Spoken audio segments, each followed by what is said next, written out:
The front door groans as I shove it open, my shoulders screaming from 8 hours hunched over bookstore shelves. Dust motes swirl in the late afternoon light, catching on the frayed edges of the welcome mat. I drop my bag, the thud swallowed by the hardwood, and flex my fingers, stiff from gripping paperbacks all day.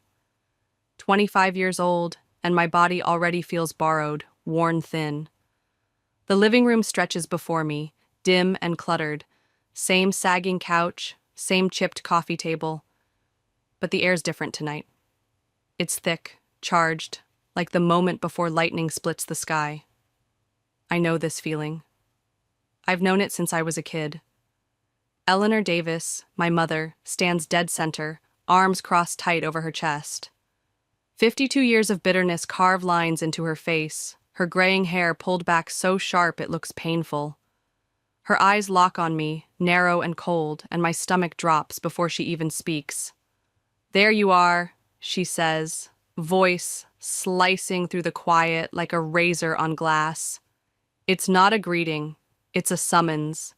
Brooke Davis, my sister, perches on the couch's edge, 22, and still playing the fragile doll. Her lower lip trembles, a performance I've watched 1,000 times, tears on cue, hands twisting in her lap. She's good at it, always has been. My gaze snags on the coffee table between them. A crisp white letter lies there, university letterhead, glaring under the lamp's yellow glow. Words jump out before I can stop them. Academic dishonesty, immediate expulsion. My breath catches, sharp and shallow. Brooke's been caught, finally. But Eleanor's glare pins me to the doorframe, and I know what's coming. "This is your fault," she says, voice cracking like a whip across the room. "You put too much pressure on Brooke. She had no choice but to cheat." The absurdity hits me like a fist, knocking the air from my lungs.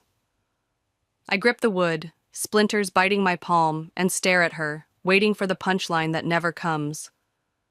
Brooke's caught red-handed, and somehow, I'm the villain in this dim, stale living room.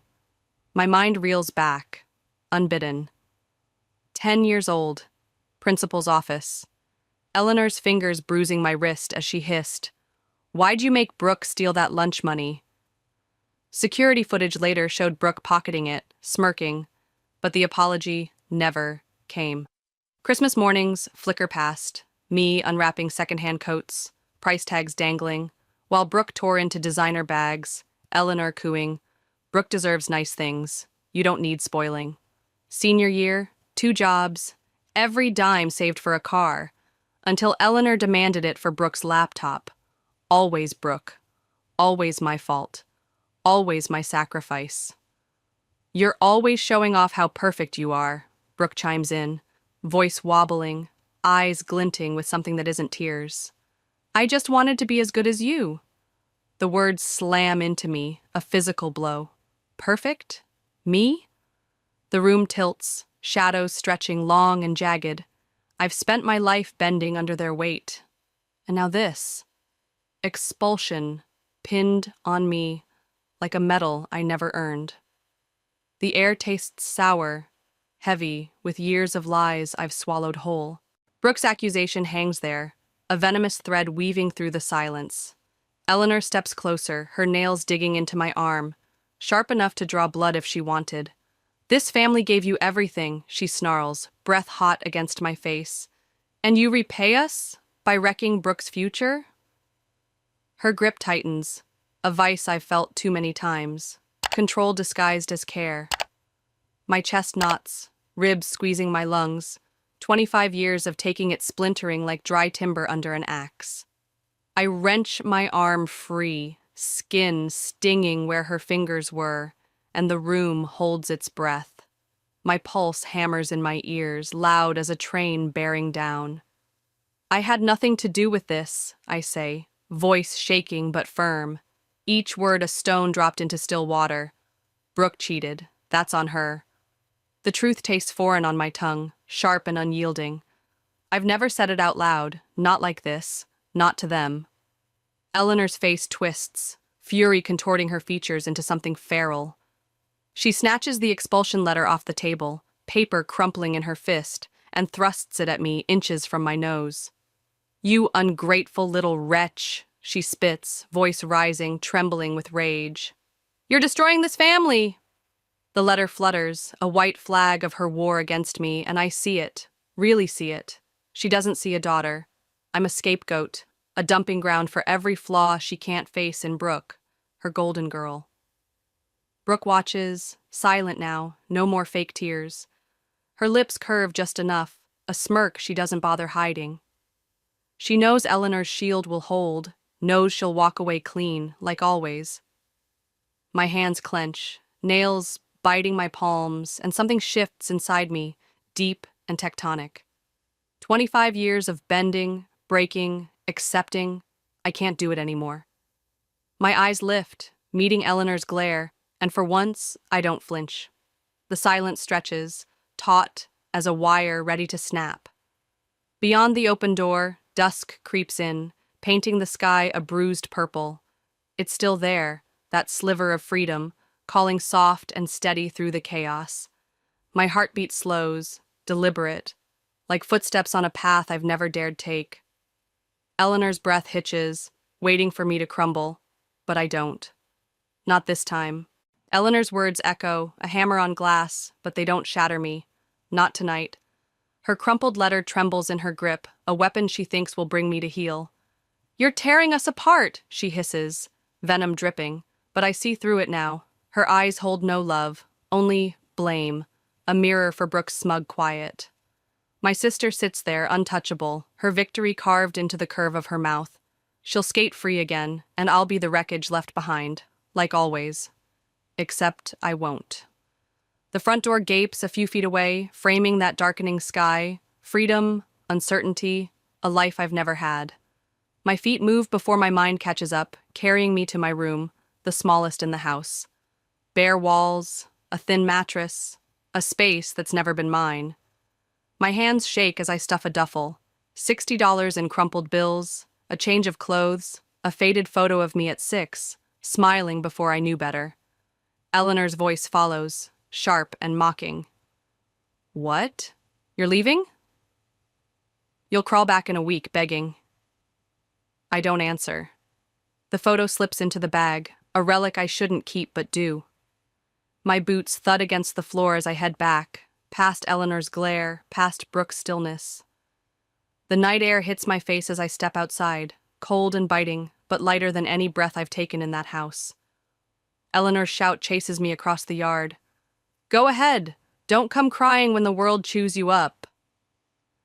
The street stretches, empty, ahead, her words fading into the hum of crickets. My fingers tighten on the strap, duffel heavy against my hip. I don't look back. The sky deepens, stars pricking through the haze, and each step feels like shedding skin. 25 years of their weight peeling away. I don't know where I'm going, but I know what I'm leaving. That's enough. For now. My boots scuff the pavement as I walk, the ache in my soles spreading up my calves with every step. The neighborhood fades behind me, porch lights flickering out one by one, families settling into dinners and movie nights I've never known. The air cools, sharp against my cheeks, and the residential hum gives way to the distant growl of traffic. I don't stop, not until the streets widen into a commercial strip, neon signs buzzing like tired wasps. My legs tremble, begging for rest, but pride keeps me moving. I won't call anyone, won't prove Eleanor right, not tonight. The 24-hour train station looms ahead, its fluorescent glow spilling onto the cracked sidewalk, a sickly yellow haze that stings my eyes. I push through the glass doors, the stale smell of sweat and burnt coffee hitting me like a wall. Hard plastic seats line the room, occupied by a scattering of shadows. A woman clutching a garbage bag, a man sprawled across 3 chairs, suit wrinkled and tie loose. Someone mutters in the corner, words slurring into nonsense. I choose a spot near the vending machines, their hum a low drone that sets my teeth on edge, and drop my duffel with a soft thud. The tile floor bites cold through my jeans as I sit, curling into myself, stomach gnawing at nothing. The $60 stays buried in my pocket, too precious to touch. Sleep won't come. Every shuffle jolts me upright, every creak of the seat's a threat. The PA crackles overhead, garbled announcements slicing through the quiet, and my heart races, palms slick with sweat. I press my back against the wall, the chill seeping into my spine, and watch the clock tick past midnight, then 1, then 2. Dawn creeps through the grimy windows, gray and thin, painting my reflection in the glass. Tangled hair, hollow eyes, a face I barely recognize. 12 hours ago, I had a home, a bed, a life I hated but knew.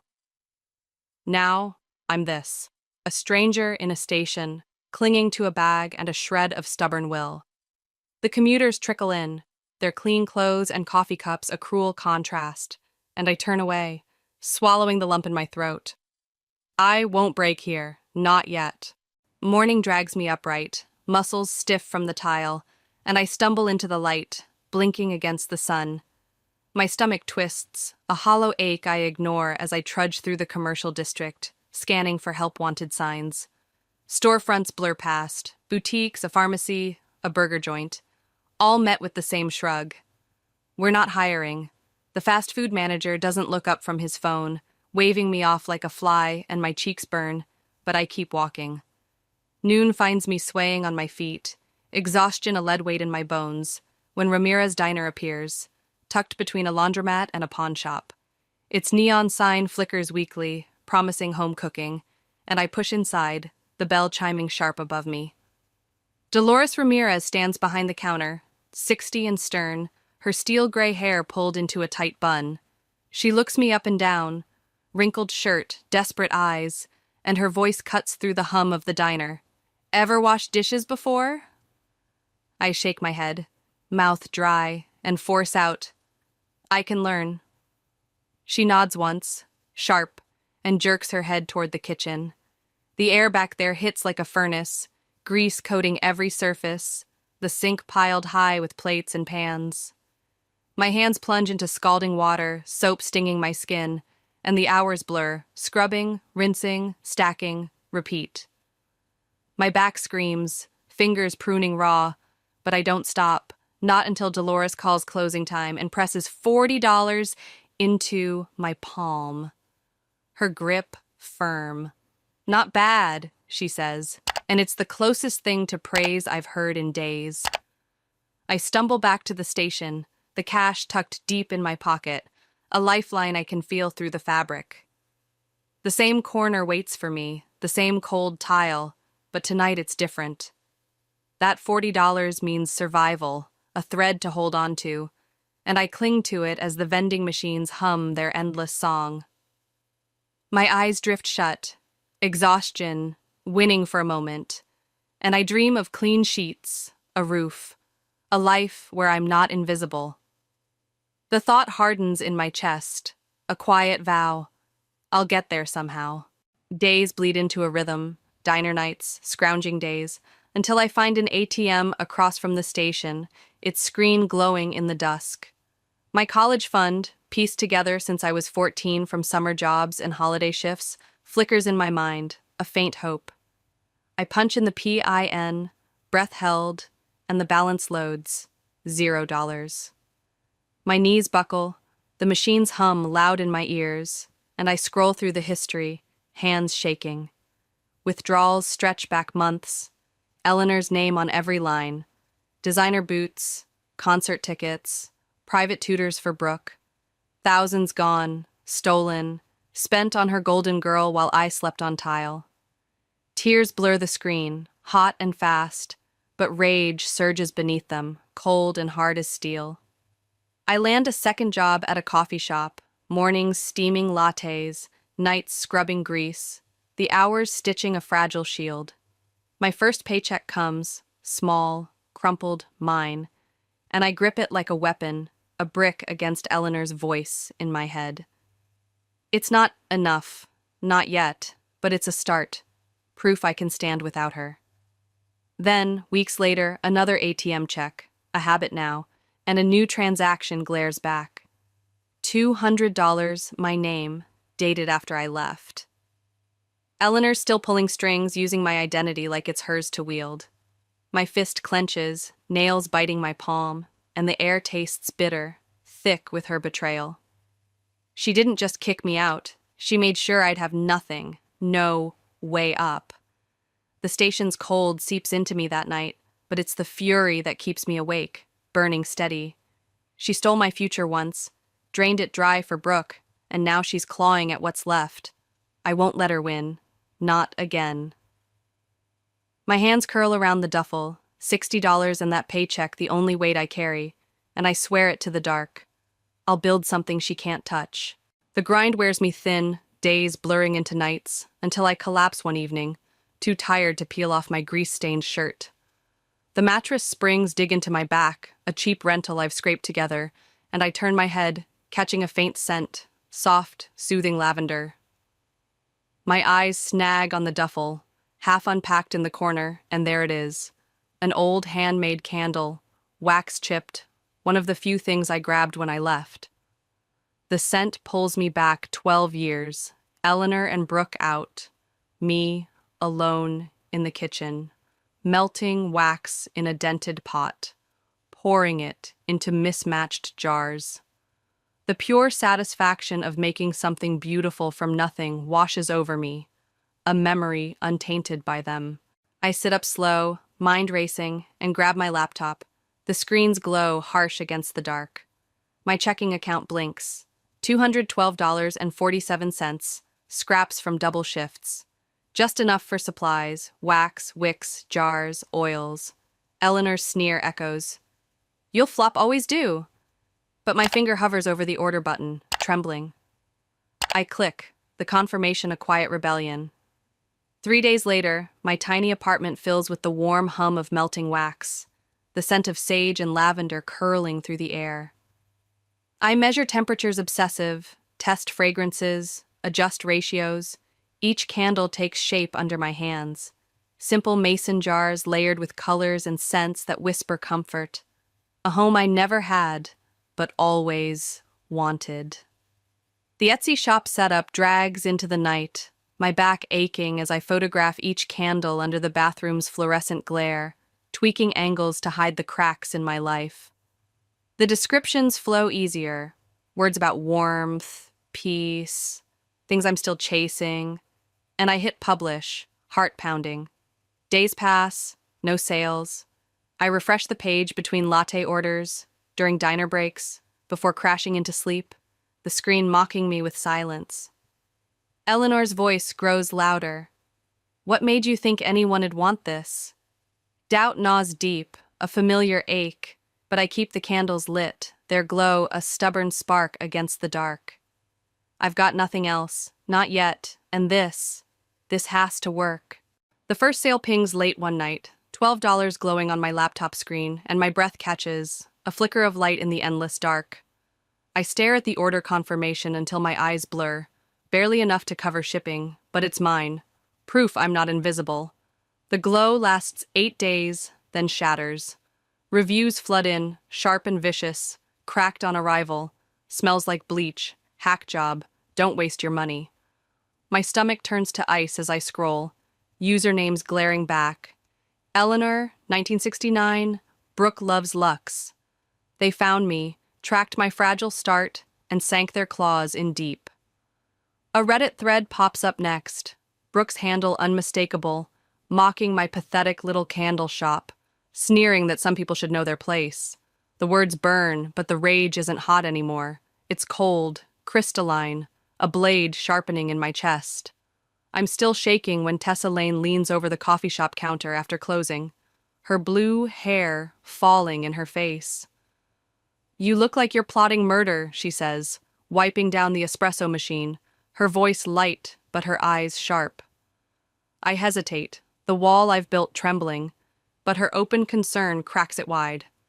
The story spills out. Candles, reviews, sabotage, and I brace for pity. Instead, Tessa's eyes light up, fierce and bright. Dude, you need TikTok. Let me help. I'm good at this. Before I can protest, she's arranging my sample candles on the counter, the light catching their glass, colors shimmering. Small businesses deserve support, she narrates, filming, her voice steady. Let's get this girl some orders. She posts it, and I watch, certain it's another dead end, another flop. I've never been more wrong. By morning, my phone buzzes nonstop.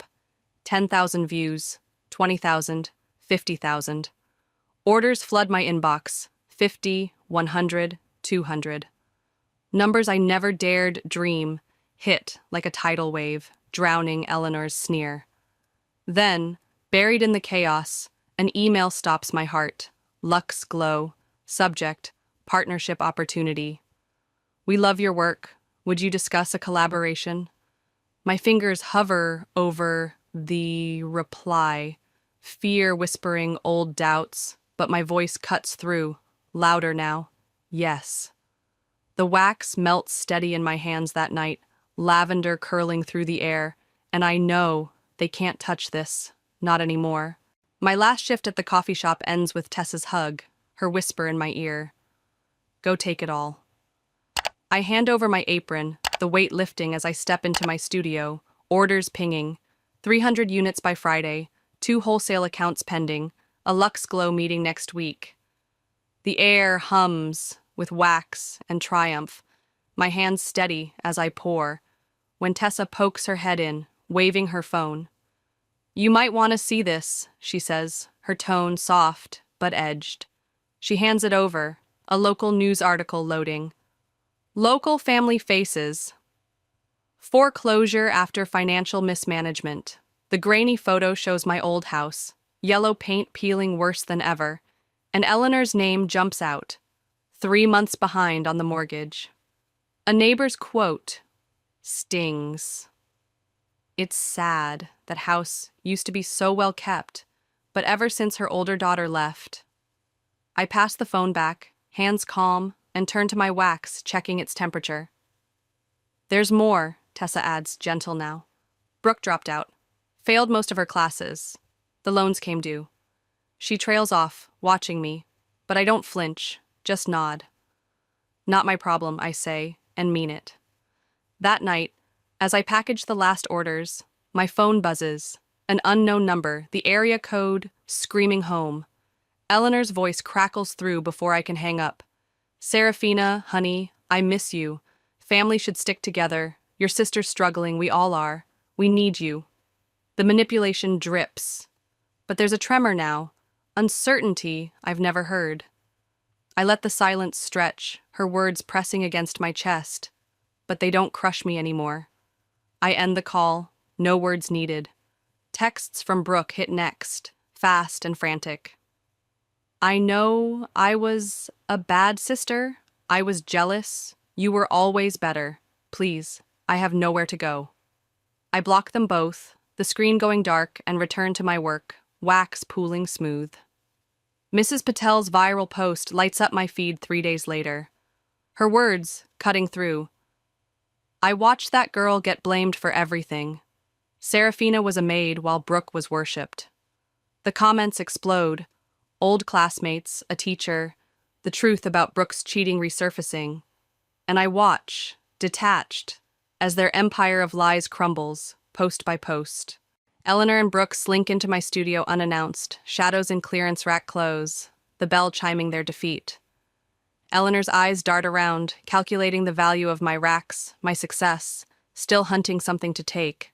Serafina, baby, she coos, voice dripping false sweetness. I know we've had differences, but you're doing well now, you can help family, right? Brooke steps forward, hands twisting, her knockoff bag sagging at her feet. I'll do anything, she says, voice cracking. Please. I'll work for you, don't let me end up like this. They wait, desperate hope painted on their faces, expecting the old Serafina, the one who'd break herself for their scraps. I set a candle aside, its surface flawless, and meet their gazes, steady, unyielding. No, I say, simple and final, then turn back to my work, the click of jars a quiet rhythm. Weeks later, they try again, appearing in my marble lobby, small against the sleek glass and art I've built. Family helps each other, Brooke pleads, her tone brittle. You wouldn't abandon us, would you? Eleanor's tears well up, practiced and hollow. I cross my arms, voice ice. Where were you when I needed help? When I slept in a train station, when you stole my college fund, where were you? They flinch, the truth a blade they can't dodge.